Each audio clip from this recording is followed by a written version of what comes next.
如果你突然被鲸鱼吞掉，会发生什么？在被鲸鱼吞掉瞬间，你首先需要面对的是它那2排锋利的牙齿，这可以轻松将你的身体完全撕碎。在被鲸鱼吞掉1分钟后，如果能幸运地躲过最外部牙齿的咀嚼，你会开始进入极其粘稠的喉咙区域，这里不仅一片黑暗，而且还散发了一股刺鼻的臭味。在被鲸鱼吞掉5分钟后，你会顺着它的消化道不断跌落下去，此时受缺氧和甲烷气体不断增加的影响，你开始感到呼吸困难，内心也不由产生了一种从未有过的绝望。在被鲸鱼吞掉10分钟后，受肠道肌肉收缩所带来的影响，你的下降速度变得越来越快，而周围所分泌出的酸性物质也会开始逐渐腐蚀你的身体。此时你所经历的一切已经远远超过了人类所能承受的极限。在被鲸鱼吞掉30分钟后，你终于到达了它的胃部区域。如果你还没有失去意识的话，你会看到身边出现了一些微弱的亮点，那是不幸被鲸鱼吞下的几条发光鱿鱼。在被鲸鱼吞掉1小时后，你来到了它的第2个胃部区域。同牛这种动物一样，鲸鱼也有着多达4个胃来同时进行工作。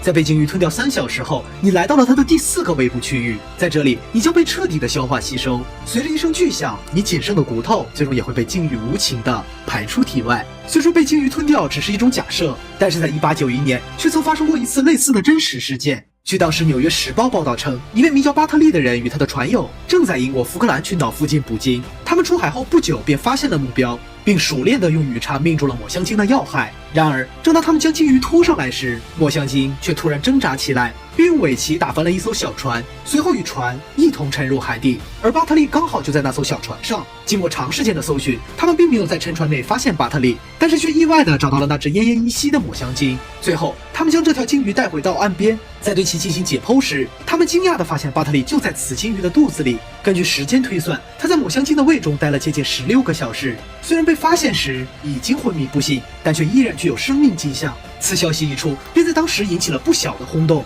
而就在接下来的几年时间里，关于鲸鱼吞人的事件与报道也层出不穷。这些报道究竟是为了吸引大众眼球，还是的的确确发生过呢？故事还要从鲸鱼讲起。目前，鲸鱼是人类已知地球上现存最大生物，而蓝鲸更是占据着这一种群的头把交椅。一头成年蓝鲸甚至可以长到一个标准 NBA 篮球场大小，仅其舌头的重量就可堪比一头成年大象，一口吞下10几个人更是没有任何问题。而且科学家在对抹香鲸进行解剖后发现，它们的胃部分解能力极其可怕，所以1891年发生的那次被鲸鱼吞掉又存活下来的事件很有可能是虚假报道。因为如果你真的不幸被它吞掉的话，可能在不到3个小时的时间里就早已变成一堆白骨，并被其排出体外了。而且鲸鱼对人类其实并不怎么感兴趣，只要你不去挑衅它，也就完全没有必要担心它会攻击我们。但讽刺的是，如今人类对鲸鱼的捕杀却越来越严重。根据联合国调查显示，在过去200多年的时间里，鲸鱼的数量已经减少了70%以上。